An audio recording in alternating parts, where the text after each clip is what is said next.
Welcome to Bear News One-on-One. I'm Hunter Phipps, and today I'm here with Cedric Howard, who's the Vice President of Student Affairs at UNC. He joined the University Administrative Team in December of 2021, and Dr. Howard, thank you for joining us now. How's your first year gone so far? Thank you, Hunter, for giving me the opportunity to meet with you today. It is going well. Thank you. My first 4 months have been going by pretty quick, and I've really enjoyed myself being part of the Bear family. Well, the Bear family is excited to have you and all that you're going to do for the community. So you initially studied psychology as your bachelor's degree before moving into your master's and doctorate in higher education. So what was kind of the path that you followed that led you from psychology to higher education? Yeah, great question. When I was a senior in undergraduate, doing my undergraduate year, actually, let's date back to my junior year. There was an incident that happened nationally. It was the Rodney King beating. And the verdict occurred that night, and I happened to be the RA on duty within my residence hall. And we had just finished intramural championships, and I did something that I would not advise for any RA to do. I went into the duty office and grabbed duct tape and began to duct tape my fellow students to like anything I can connect them to, whether it was a pole or whatever, because we were friends and we were, I didn't need for us to fight one another. Long story short, so fast forward about 14 months later, I get called to the VP of Student Affairs office, Dr. Paul Hoffman, and he said, so what are you going to do after your undergraduate? I said, well, I'm hoping to go to get my master's in industrial organizational psychology. Okay. And he said, well, what if I'm able to get you into student affairs? I said, student affairs? He says, yes, it's a profession. I said, oh, I thought it was just an office. And he was very fortunate that he made a couple of phone calls and actually got me into student affairs program at University of Tennessee. And that was 28 years ago, and I'm very fortunate that it has given me the skills and the knowledge to have a very long, successful career. That's an incredible story that one, event that could be looked at. It's like, oh my gosh, that's because I can't imagine what was going through your head like during that time and how to react. But that's an incredible story that one event led you to your career path. So as we mentioned before, you're now the Vice President of Student Affairs here at UNC. What does your role look like? What is your main responsibilities in that role here? Yeah, my primary responsibility is to make sure that we provide a set of experiences that help students to develop and to reach their goal, whether it is food service, housing, counseling services, disability services, campus rec. My job is to be the chief custodian over the student experience and make sure that we're helping students to have a complete, well-rounded experience, not just an academic experience, but an overall experience here at UNC. For sure, that's one of the vital importances of college is that experience. What do you imagine that college experience being like for students here at UNC? What do you want them to experience from their first day on campus, from the day they graduate? The very first thing I would like for us to do as a part of student affairs in developing a student experience that we're proud of for our students is to make sure that we're reaching and meeting their expectation. When you come here, you have the expectation that you're going to major and you potentially going to have a minor, but I also want you to have the companion co-curricular experiences based upon what your interests are. Right. If you enjoy participating in club sports, participate in club sports. If you need support services such as disability services or counseling, we want to make sure those things are available for you. We want to make sure that you have a safe environment, because when you're done and you're moving on, we have a saying here at UNC, as you aware, Hunter, once a bear, always a bear. I want to make sure that your bear experience is one that you're proud of, because students recruit other students. Right. And I want to make sure that your bear experience is one that you would like to go tell other Cubs, you need to come to UNC and be a bear. I feel that because my parents were actually they attended UNC back in the day, and that was one of the main reasons why I wanted to go to UNC. I wanted to stay close to home. I wanted to stay close to family. So I definitely agree with that point that Bears recruit other Cubs for sure.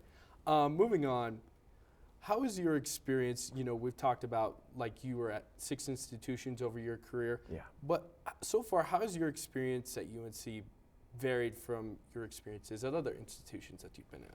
Yeah, I think that my UNC experience has been one where I had to use the knowledge and the skills that I've developed at the previous institutions. For one, the Division of Student Affairs was recreated in 2019, and of course we went into COVID. Right. And so the ethos and the culture and the climate of student affairs wasn't able to be fully baked and developed. And so it was incumbent upon me to come in and work with my colleagues, in order to develop a shared experience for students. And so that was a set of skills and knowledge base that I've learned at the previous stops along the way. So it's really, it sounds like this is like an accumulation of all that you've learned and really starting to apply those skills to an institution where it's needed. Yeah. And that's a great thing to have. Yeah. So obviously you've had a short time here, but what are some of the goals that you're working towards that you want to achieve at your time here at UNC? My very first goal is to make sure that when people complete their study, that they said that I've had an enjoyable, wonderful time at UNC. That I have a degree, but I've had an experience that I am proud of. And I'm looking forward to coming back for homecomings to come, to relive that experience. That's the first thing. Second thing is I want to make sure that we're able to help students to reach their goals as it relates to student success. If we have an obligation as an institution that if we're going to admit you into our school, we want to make sure that you're able to complete UNC within no more than 5 years. From that perspective, but that is really important for me. And then third and the most important thing, I want to make sure that we are exceeding your expectations. For sure. Because this is a commitment, and it's an honor for you to choose to come to University of Northern Colorado. And we want to make sure that your experience here is exceptional, because when you leave here, we want to make sure that you tell the UNC story wherever you're at, whether it is here in Colorado or you're in other parts of the United States or even internationally. Yeah, I think telling the story in your experience at UNC is important because, like we were talking about earlier, recruiting, getting the word out, that's important.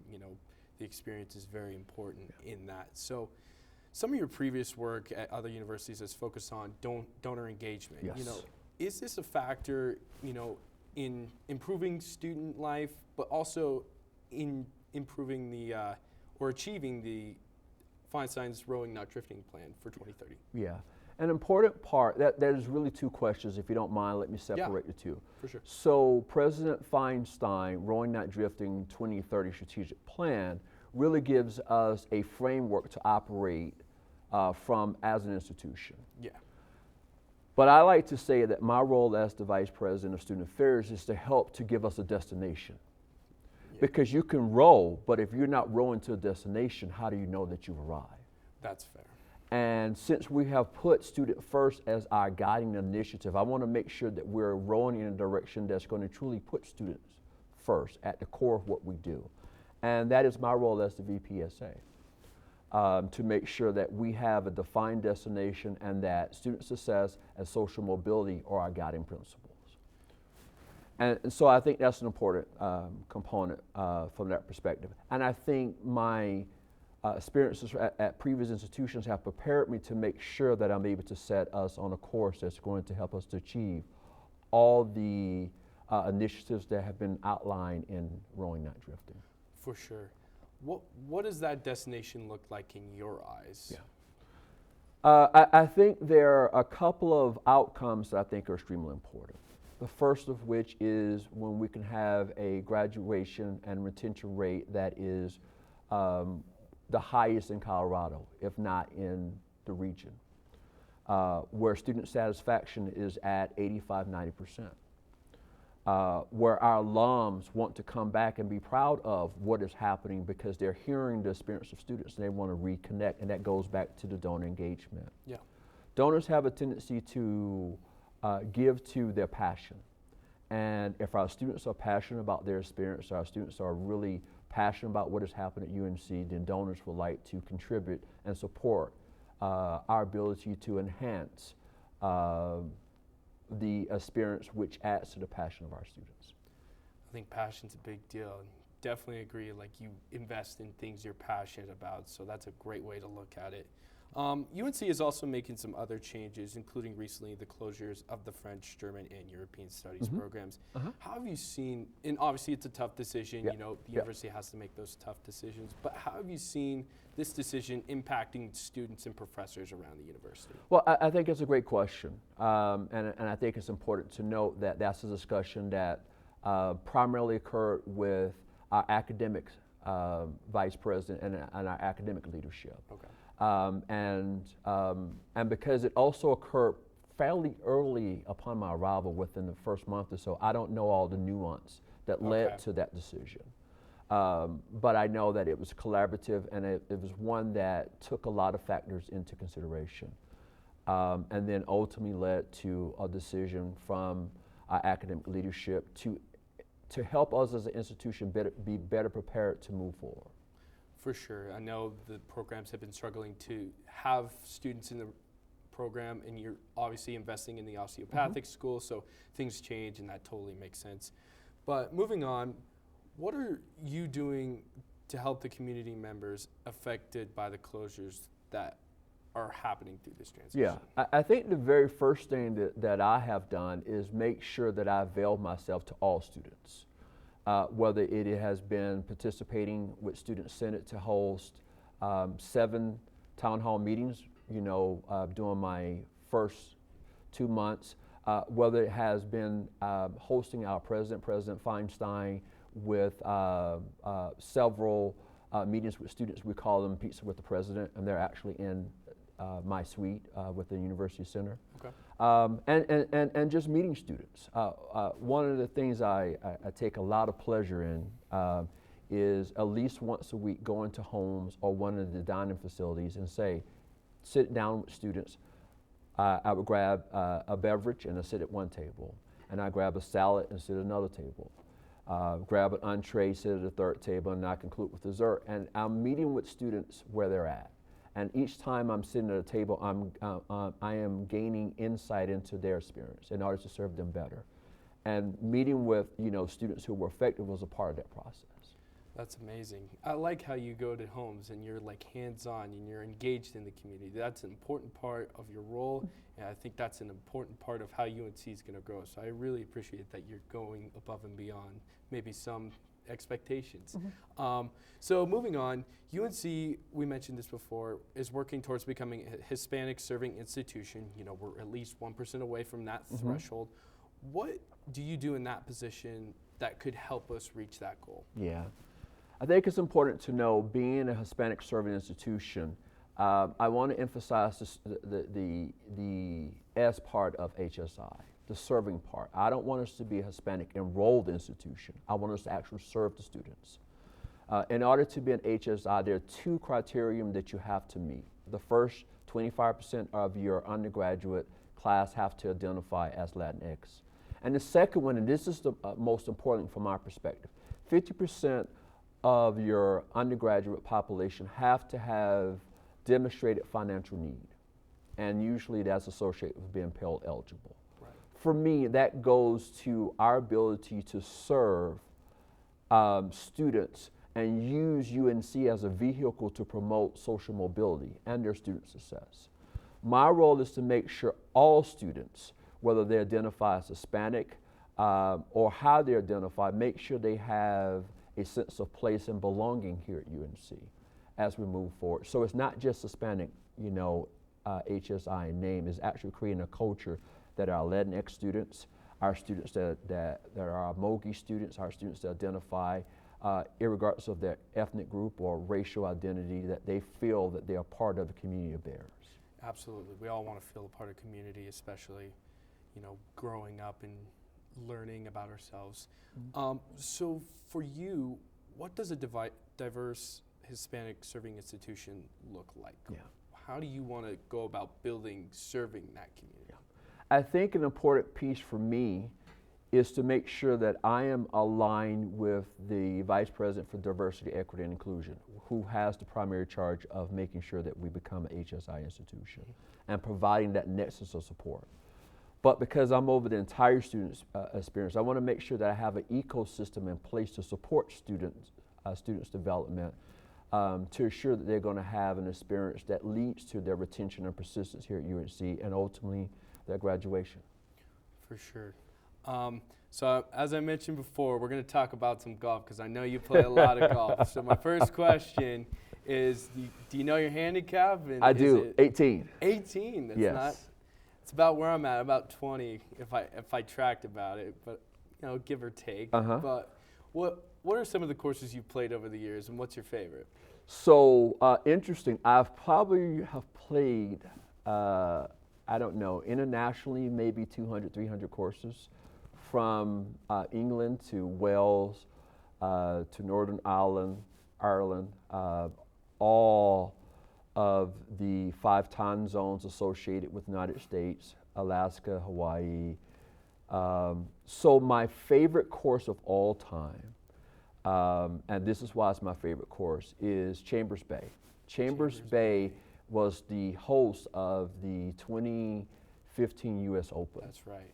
In part because I lived in University Place at the time, and I was able to serve as a member of the planning committee for the 2015 U.S. Open. But the reason this is my favorite course is because it's a challenging course and it's public. Yeah. It is, besides Bethpage Black, which is in Long Island, it is only the second public course that's been used for the U.S. Open. That's amazing, because I remember that U.S. Open. Jordan Spieth won, and Dustin Johnson had a chance to win it.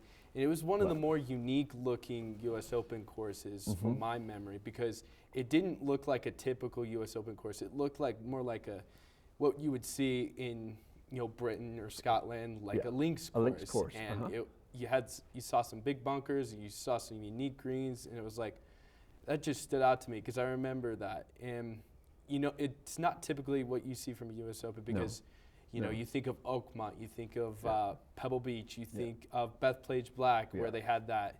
And so that's a unique answer for Chambers Bay out of all the places. So I would ask the same question. Since you've played in England and Scotland, what's the favorite course there? I was able to play Royal Turnberry. And that was probably the most challenging course, in part because of the trade winds that change whether you're going out or coming back in. That was probably the most exciting course because if your ball got any height, you were going to lose it. I'm sure that wind is killer in golf, isn't it? But I could talk about golf all day, but we'll move on. What does UNC do well in the regard of being a Hispanic serving institution or almost being that? And what would you like to see change as far as serving students? Yeah.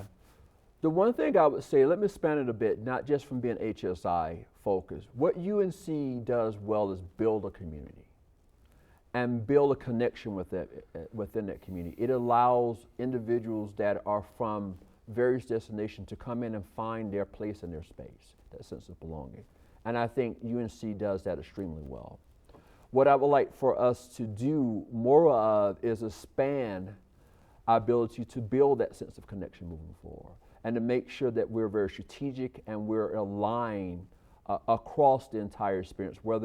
I would like to have an exceptional experience, whether you're a journalism student actually in a studio and you're going to Campus Rec or you're going to University Center to get something to eat, that you have an exceptional experience while you're at UNC. That's the most important thing for me. For sure. My last question for you is, what do you want your legacy to be at this university when your time is up here? Yes, that's a great question. I think it's a very profound question.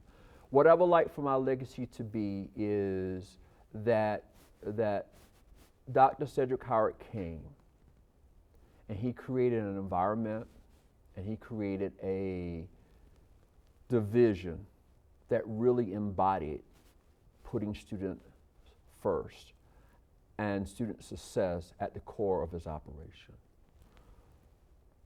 It's not about accomplishments for me, it's about making sure that I'm able to facilitate the completion agenda that students have when they come to UNC. Well, you got a great agenda, you got some great goals set out for UNC, and I appreciate learning about your vision for student experience for the future. Thank you for joining us. Thank you, Hunter. All right. Once again, thank you for joining us. I'm Hunter Phipps, and thanks for watching Bear News 101.